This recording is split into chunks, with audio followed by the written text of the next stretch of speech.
Thank you everyone and welcome back. Our next speaker is John Nunns. John, like me, has been on Michael Green's list for a long, long time, and I first met John in the late 80s. By that stage, John had been at the bar for almost 20 years, and I was a very young female barrister at the bar. In fact, I met him before that when I was an associate to Justice Howard Nathan of the Supreme Court, and John used to regularly appear in front of my old judge in the building cases list. In those days, John had a very successful commercial building practice, and he, like many of you, and like many male and female barristers now at the bar, has transitioned from certain areas of work, from, as we all started in the Magistrates Court. He developed, as I said, a very successful practice in commercial and building law, moved into retail tenancies, and that all stands him in very, very good stead to appreciate and understand interpersonal relationships, and to now, as he has been in the last number of years, doing more deceased estate work. He's a thorough gentleman, an absolute gentleman, and he was to me back in the late 1980s, and it's lovely to see that he hasn't changed and the success hasn't gone to his head. So, ladies and gentlemen, John Nunns will speak today about the VLRC recommendations on guardianship, which follows the theme of succession and elder law as part of this seminar today. Thank you. Thank you, and thank you, Georgina. I do have to correct one thing, though. I was a university student in the 60s, so I didn't have a thriving practice from the 60s. I am old, but not that old. Georgina is right, though. My practice has transitioned. I would call myself a commercial and equity barrister, and it has transitioned from the commercial to the equity, in other words, towards people law, and away from purely commercial law for the big companies at the big end of town. The focus of what I'm going to talk about would appear to have changed from the reminder emails from the earlier emails, because powers of attorney are put prominently on the reminder email. It's not really a change. What I was going to talk to you about all along was the Victorian Law Reform Commission report on guardianship and administration. Now, that is what my paper is titled, and you can take that home, but don't be afraid that it doesn't deal with powers of attorney at all, because it does. What it does do is the Commission report just puts those in to the new Act. The provisions of the Instruments Act dealing with powers of attorney, what they recommended is it all becomes part of the one new Guardianship and Administration Act. So no need for concern. My paper does deal with powers of attorney, even though it doesn't have that on the heading. The other thing about my paper is you'll find that part of it, about the recommendations for powers of attorney, you'll find that up the back, paragraphs 53 to 73. The reason it's up the back is because they aren't particularly novel. They're changes to an existing situation. The only thing that's novel about powers of attorney under the recommendations is that powers of attorney, like a number of other things, will require registration, online register, to be valid. We'll come to that, and if and maybe, because the paper's a bit longer than the talk. You can't possibly expect me to cover this in one little chat or in one little paper. There's 440 recommendations. I would imagine that some of the more astute people who knew of the existence of the report and its volume decided to register rather than go to the trouble of reading it. And you might ask what an old commercial equity barrister would know about guardianship, especially one who's been to the VCAT guardianship list once for one terrifying appearance in the Star Chamber. And I agree with that, the Star Chamber. And you might think that an old commercial barrister would know very little about guardianship. Well, that's what I thought when Michael gave me the task. But after having a look at it, what I find out is that there are two core issues in guardianship and the sort of work that I've been doing for a long, long time. Fiduciary obligations and breach of them, and the second thing is allegations of lack of capacity. And I've been looking at those for a long time, but in different contexts. The context of looking at the fiduciary relations has been in the context of things like applications for removal of executors and trustees, and in partnership disputes. Different areas, but the same sort of considerations apply as whether the person is doing their duty properly. And also in the partnership disputes, wider than just simple partnerships, but small companies, small enterprises, and family farming enterprises. And you find quite often that the allegation is that the old man has lost his marbles because he's got too old for the job. Now that allegation can be made in respect of the old man on the farm. It can also be made in respect of the old man in a business, and the old man might be the successful founding person for that business, but the allegation still can be made that he's just not up to the times, or he's lost his marbles, or whatever. So I've had a good look at those in those different contexts, that is testamentary capacity or capacity, impaired capacity, in those contexts, and fiduciary duties and the breach of them for a long, long time. My paper summarises what I consider to be important in the Victorian Law Reform Commission report on guardianship and administration. It deals with novel recommendations. I've mentioned the online register. They've also come up with two other categories of intermediate assistance for impaired decision making. That is supported decision making and co-decision making. And that paper deals with those, and I hope to get to talk about them too. And then the back of the paper, I've got changes for mechanisms retained. And that's where you've got your powers of attorney, which still continue, but under a different name.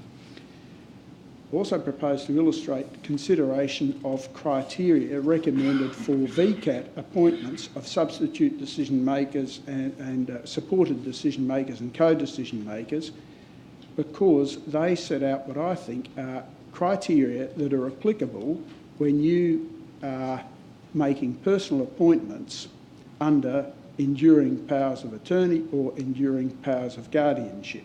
And I'm going to use a case example, one in which Georgina was involved as mediator, just as the hypothetical factual situation, to look at the criteria that you might consider when you are assisting your client by preparing an appointment of a substitute decision maker or a supporter, or you can't do it for a co-decision maker because that's only a VCAT appointment. The obvious difference between my case, which was a case where I was attempting to remove an executor and trustee, is that the appointment was made not by the person who was concerned about their future losing or having diminishing capacity, but it was made by the husband of the widow in his will in a testamentary direction.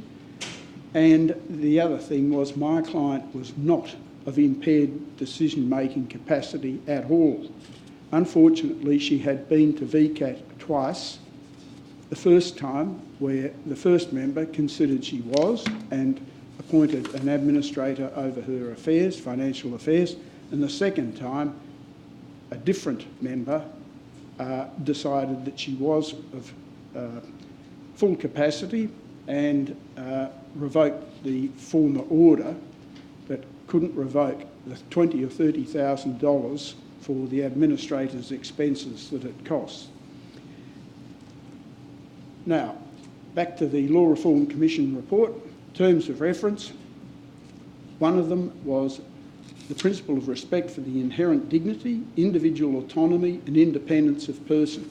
People who deal in this area of the law, as Georgina said, it's people law. People who are respected, no matter whether they are losing capacity or maybe have even lost it. But their inherent dignity and their rights to autonomy and independence are one of the most important things for practitioners in the area to truly give effect to. The other things that the VLRC had to look at was the Victorian Charter of Human Rights and Responsibilities, developments in practice since 1986 when the Guardianship and Administration Act was originally written and came into force, and the increase in Australia and Victoria's ageing population, probably true of Australia, and those of you who are younger than me and are aware of these terms would have already recognised that as a legal services marketing opportunity. The purpose of this massive report was to see whether the law in Victoria and practice responded to the needs of people with impaired decision-making capacity. The first thing that they decided was the existing law is complex, and anyone who's ever had to have a look at it would realise that, and it needs to be integrated and simplified. We've got 3 different acts: the Instruments Act, Power of Attorney provisions, the Guardianship and Administration Act, and the Medical Treatment Act. And there are 6 different forms of substitute decision makers under those acts, and since all those acts came into force, there have been numerous amendments, and it's just got worse. The Commission also needed to respond to the changing environment and change social attitudes, including supporting people outside of in the community rather than a special institution. And there has also been a tension created by the growing concern about risk management from financial institutions, medical professionals and disability service providers and bureaucracy. There's a tension with VCAT's attitude because they only appoint administrators where there's a need, there's a proven need, and there's often informal arrangements, and the bureaucrats in those other bodies can't be reassured that the person they're dealing with on an informal basis actually does have the right to say what the person with diminished capacity decided or would have decided if they could have. So this is one of the reasons why this online register and the 2 intermediate mechanisms of supported decision making and co-decision making are recommended. One of the things that the Commission had to take into account was a more realistic view of capacity. There's not a bright, shiny, white line divide between capacity and no capacity, and what they recognised was that there's 3 different sort of areas where you can have diminished capacity. The gradual downhill decline into old age, which you see standing in front of you, and other totally different cases of acquired brain injury through accident, where unfortunately a young person can be injured by whatever means that is a trauma and a brain injury. And the other third thing they had to consider was the fluctuations that you have even in mental illness. Those of you familiar with testamentary capacity cases will know that the medical evidence is often that the testator's capacity fluctuated. Sometimes they were good, sometimes they were bad, even though they were on a downhill decline. And there's a recent case that goes for pages of last year where Mr Justice Ganane succinctly summarised exactly that conclusion from heaps of medical practitioners. One thing the Commission did encourage was maximum participation by the disabled decision maker. And I would expect that your clients who are planning ahead would want to have maximum say in what arrangements are made for them in the future when they're no longer of capacity to make their own decisions. I've mentioned briefly formal supported decision making, and which institutions and bureaucracy will recognise. One of the reasons they'll do that is because of the protection it will give them. There will be legal protection given to them if they're dealing with the person in a formal decision-making capacity where the arrangement is registered on this online register, and co-decision makers who are appointed by VCAT. The Single Act should provide for the mechanisms, the new Single Act, which is recommended, should provide for the mechanisms currently in the Guardianship and Administration Act. It should also include, as I mentioned, personal appointments of power of attorney that are now in the Instruments Act, the new categories of supported decision making and co-decision making under new terminology, and the register of appointments, which is available online to those who need it. And the ones I was thinking there particularly would be the financial institutions and bureaucracies who would be able to check what powers were given to what persons. The Commission also recognised that there is a big distinction between financial and property affairs and personal affairs, and the two existing categories are to be retained. That is, an enduring appointment of a financial administrator and an enduring appointment of a personal guardian.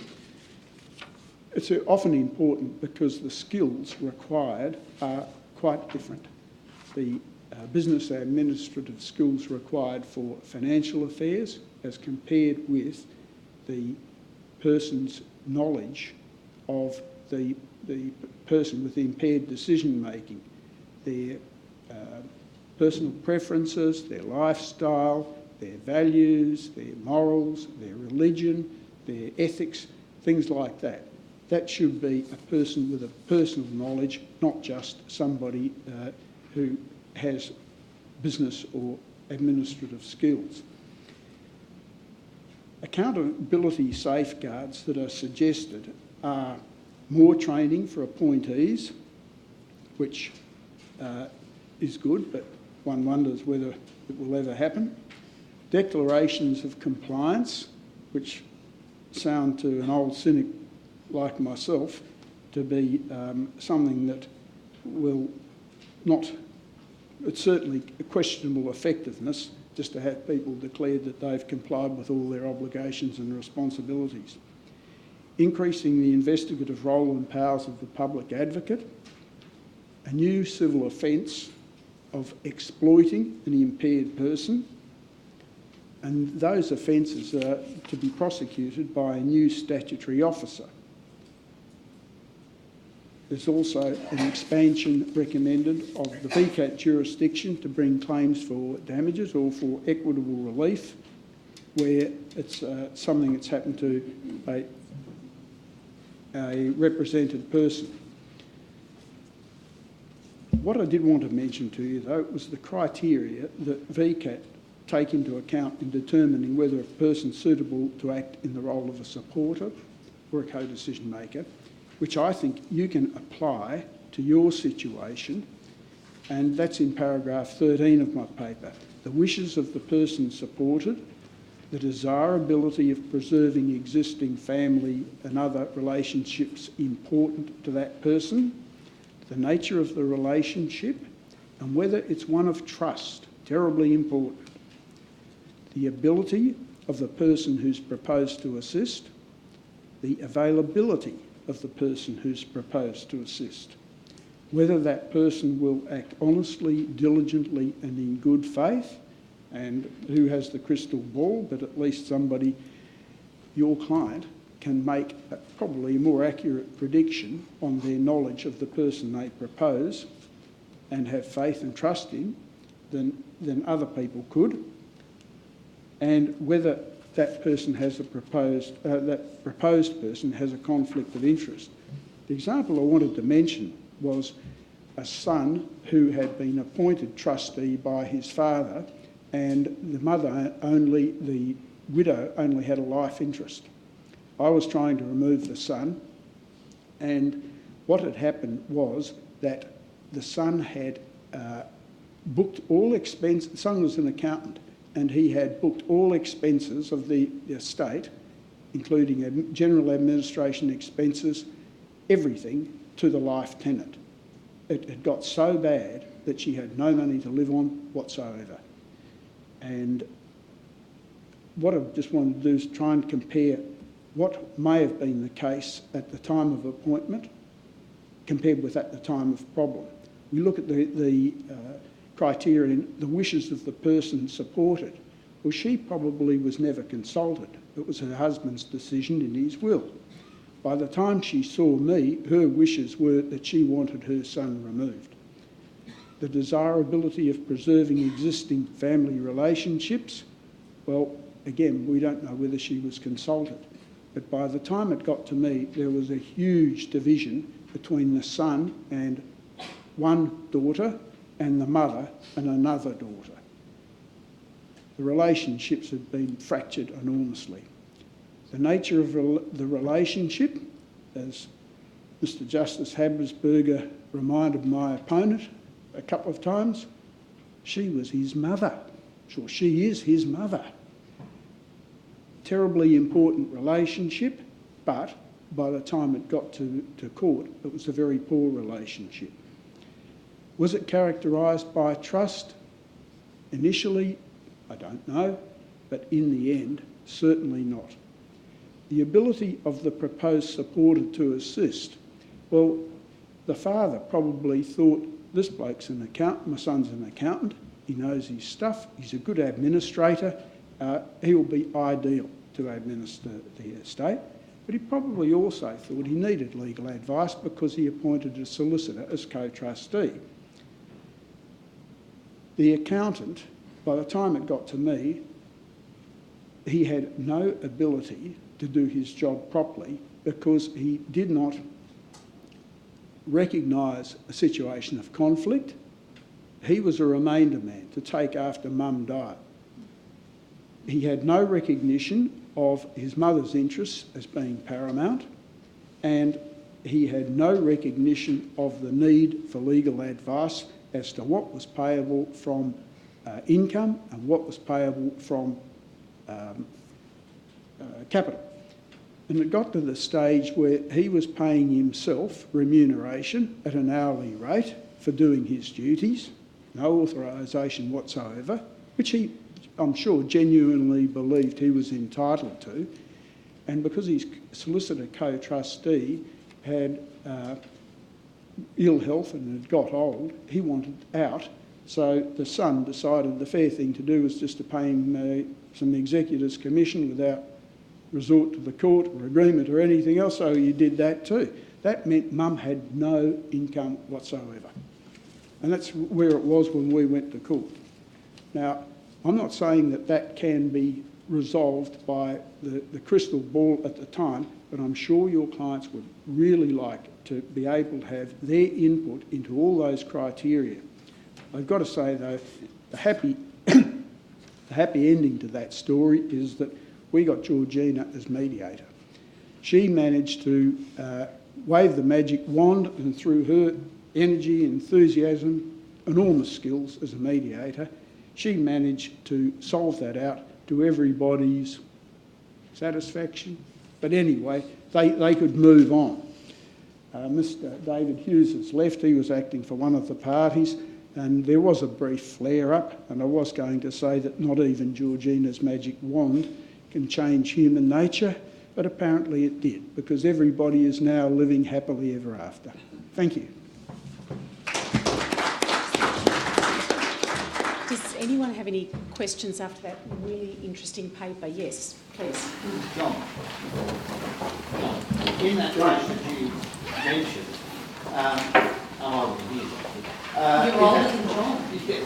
In that case you mentioned, wouldn't the son's conduct have been good in reality? I mean, could he not have had a good plan at it for fraud? I don't think it went that far, and one of Georgina's tactics in mediations is some very barbed arrow reality testing, and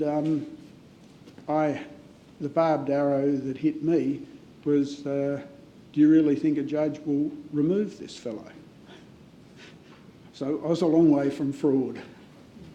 And I think also not breaching the confidence of that mediation. Any of you solicitors, barristers or mediators in mediation, if you get a whiff of any criminality, you're not covered by the confidentiality rules, and I think everyone was aware of that at the mediation, and as John said, the family wanted to move on, and we just didn't go there.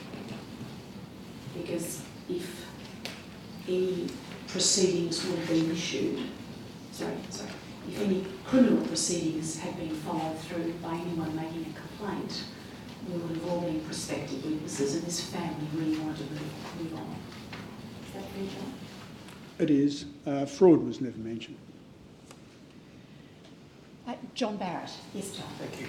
John, just one question. The recommendations that are being made could it be said that this is more sort of over-governance that we don't really need, and we just revert back to a bit of common sense and applying the rules that we've got already? We don't really need all this new governance?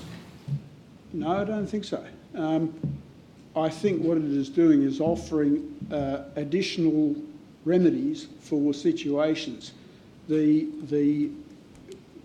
governance is needed. You can't appoint an enduring power of attorney or guardianship if it's too late and the person's already lost capacity. So there's still a need for the bureaucracy and VCAT, despite the earlier opportunity of a personal appointment of someone that your client trusts. I think it's terribly important that they utilise that and don't get into what you're talking about, the over-governance situation. Your clients, I'm sure, would much rather have their say in appointing someone they trust than going to VCAT and having someone appointed on the decision of the person who hears from maybe a very poisoned applicant who comes up with all sorts of allegations and insinuations. I just fear that it may create just a bigger can of worms. Well, because we're talking about people's honesty and people's integrity and people's capacity, and these are all terribly nebulous things that someone eventually got to decide on, and obviously Georgina sorted it out without any amendments. Well, there's not too many magic wands around, so all I was suggesting was that you consult your clients and see what their views were. The difference being that probably in those days, the accountant deceased thought that his son, the accountant, was sun, moon, stars and all, and never consulted mum at all. That's what I thought. Thank you, John. Thank you very much. Ladies and gentlemen, just to conclude, I want to touch on a point that John Barrett, also a very experienced older solicitor, said: integrity. And I think that's the nub of it.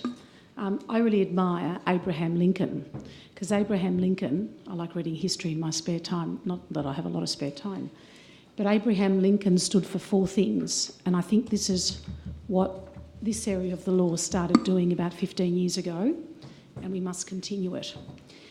Abraham Lincoln stood for persistence, humility, and as John just said, integrity and a bit of humour. Now, this law is going to change, as Eleanor's paper has shown, and as John's paper has further elaborated. And you're right, John, we are possibly going to be over-governed, but with the ageing population, with the changing cocktail of family relationships, because as Eleanor and John have talked about, this is a people jurisdiction, we have to have checks and balances. But we as a profession have a really important obligation. And we have that obligation because when the wheels fall off, as John's example gave, they really fall off. And then our integrity in the community is questioned. And enough of lawyers' integrity being questioned by the 3 AWs and Herald Sons of this world, because there are practitioners out here, such as you, that do a great job. Now, recently, 3 weeks ago, the case of Morris was handed down. If you haven't seen it, have a look at it. It is a case of the wheels falling right off. A $1.8 million estate ended up being $200,000. $1.6 million was spent on costs. There was a trust fight.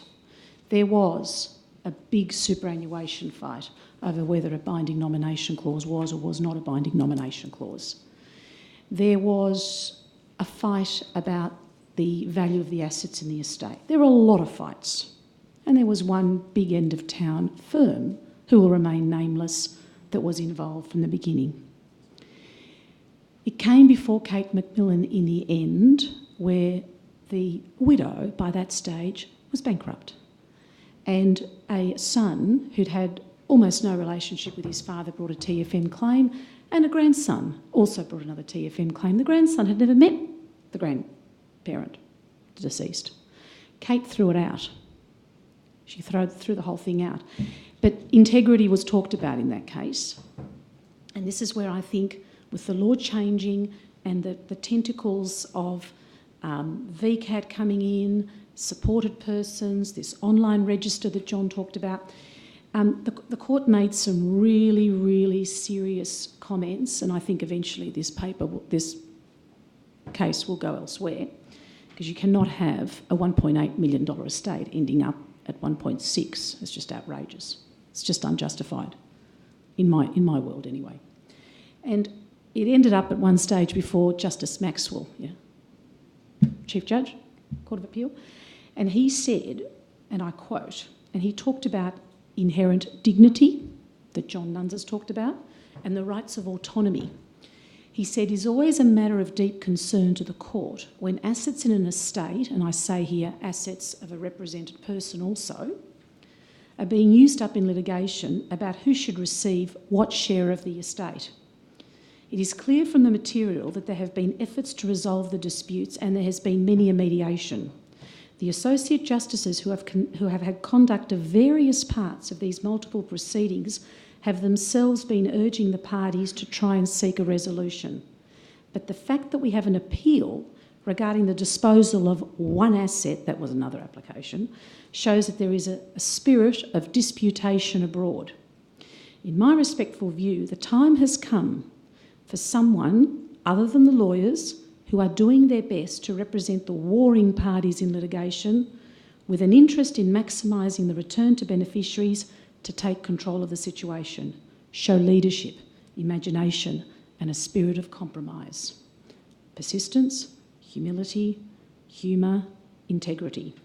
There is an urgent need to work out some way outside the limited powers of the court, and they are as best limited, to resolve the matter so that as little as possible of the remaining assets are consumed in litigation, and that all of those entitled to share in the estate are able to do so as the poor deceased, Mr. Morris, no doubt intended they should. The alternative is potentially endless litigation, and no one at all, from the individuals to the community, benefit from that. So, yes, there will be expansion because of the ageing population, John. There's no other way around it, because unfortunately there are unscrupulous people out there. But having said that, I think it bodes upon all of us to keep an eye on these matters and to keep within the confines of what is the issue and what isn't the issue, and that is a matter of client management. Clients have to be managed. There's no other way around it. So, lots of issues regarding succession law and elder law. No doubt Michael Green, his staff, will provide further papers to us, because I think this is really, as TFM legislation was altered about 15 years ago, I think this is another substantial change that will occur in elder law, and watch this space, because Michael Green and his staff will ensure that we have more advanced papers as the court cases start to come through, as the legislation is put into place. No doubt there'll be more illuminating and expanded topics of elder and succession law. Any other questions before I wrap up and you head off to your working day? Excellent. All right. Good morning, everyone, and have a good day.